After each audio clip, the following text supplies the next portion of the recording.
Wisdom, stand to right. Let us listen to the Holy Gospel. Peace be with all. And with your spirit. A reading from the Holy Gospel according to Matthew. Glory be to you, O Lord. Glory be to you. Let us be attentive. The Lord told this parable.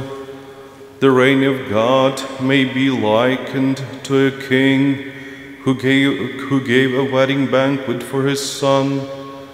He dispatched his servants to summon the invited guests to the wedding, but they refused to come. A second time he sent other servants, saying, "Tell those who were invited, 'See, I have my dinner prepared. My bullocks and corn-fed cattle are killed. Everything is ready. Come to the feast.' Some ignored the invitation and went their way, one to his farm, another to his business. The rest laid hold of his servants, insulted them, and killed them. At this the king grew furious and sent his army to destroy those murderers and burn their city. Then he said to his servants, 'The banquet is ready, but those who were invited were unfit to come. That is why you must go out into the byroads and invite to the wedding anyone you come upon.' The servants then went out into the byroads and rounded up everyone they met, bad as well as good. This filled the wedding hall with banqueters. When the king came in to meet the guests, however, he caught sight of a man not properly dressed for a wedding feast. 'My friend,' he said, 'how is it you come in here not properly dressed?' The man had nothing to say. The king then said to the attendants, 'Bind him hand and foot and throw him out into the night to wail and grind his teeth. The invited are many, the elect are few.'" Glory be to you, O Lord. Glory be to you. In the name of the Father, and of the Son, and of the Holy Spirit, glory be to Jesus Christ. Slava Isusu Christu.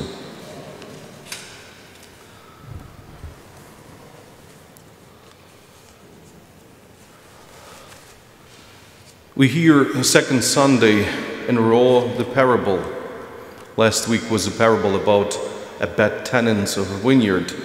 This time a parable about a wedding banquet, or we would say later, a messianic banquet.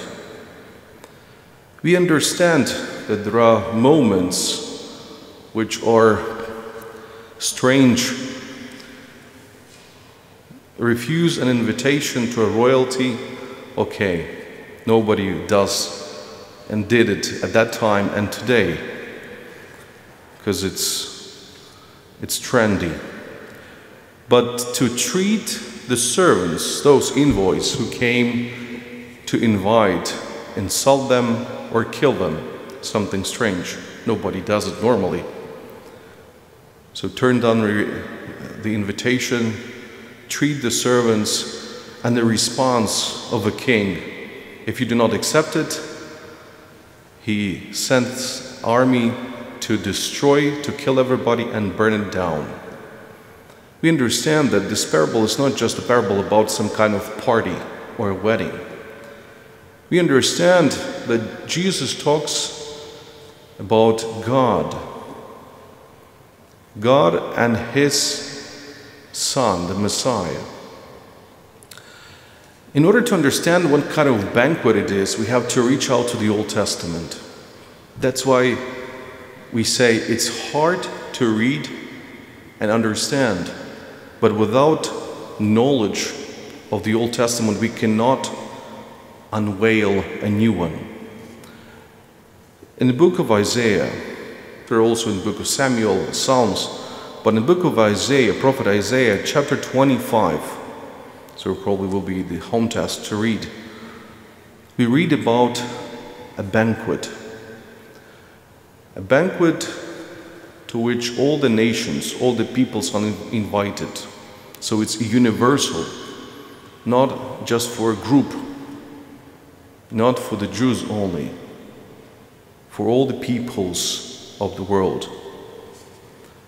It's a banquet of salvation.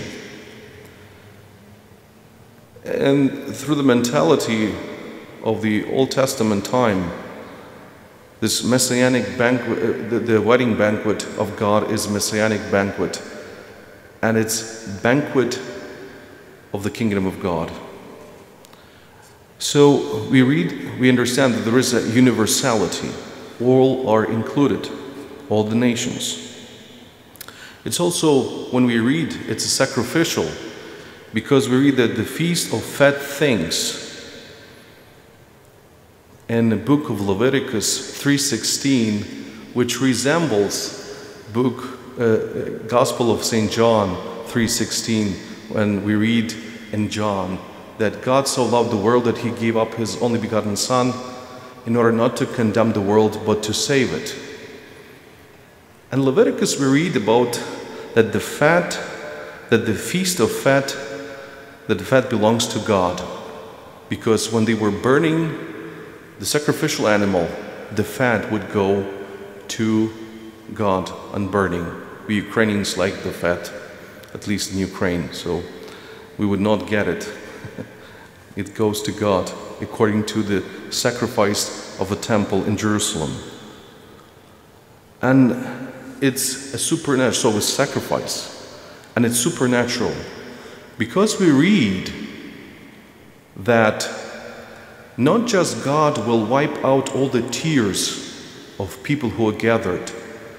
He will destroy the mountains which are covering people, this veil, so they will be free, freedom. But also he will devour death forever. No more death. Never-ending banquet, messianic, salvific. We are saved with God. So this is the feast Jesus is talking about in his parable. There is another hard moment. So everybody from the byroads is invited. But it's a picky king. There is one person who has nothing to say on his defense, who has no special robe, garment. And that's why he goes to the place we read here, not Gehenna, but it's a place where it's the grinding of teeth. Other words, we say hell.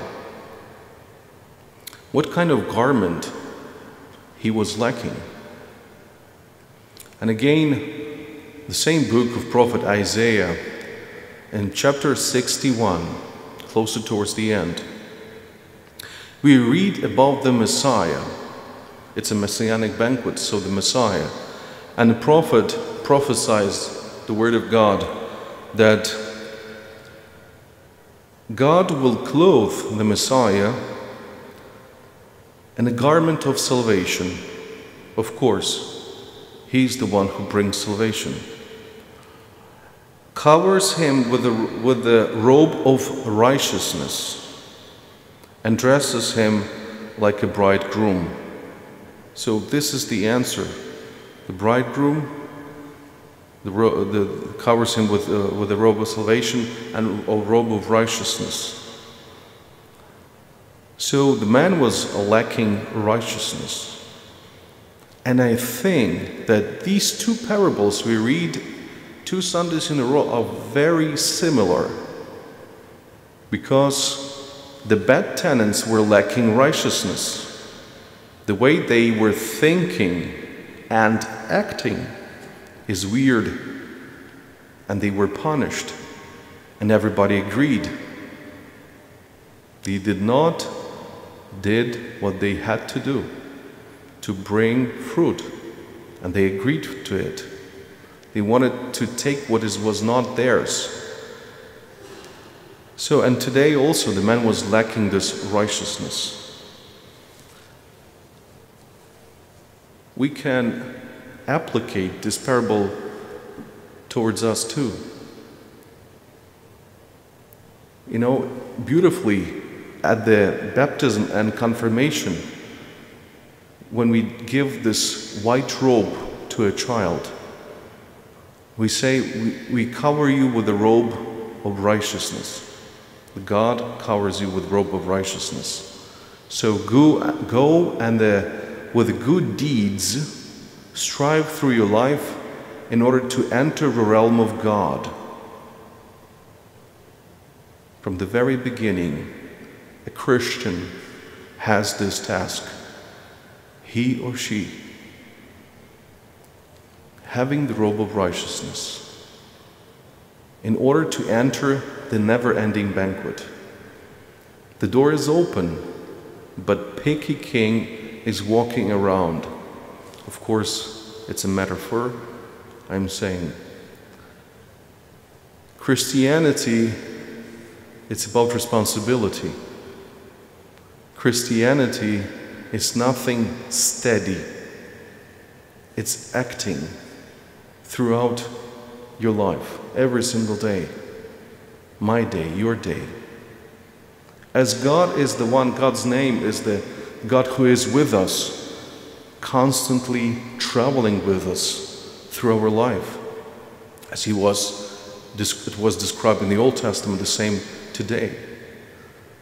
So we have this robe of righteousness, but we have to fill it, to make it shine with the good deeds, which will resemble the God who is good. Amen.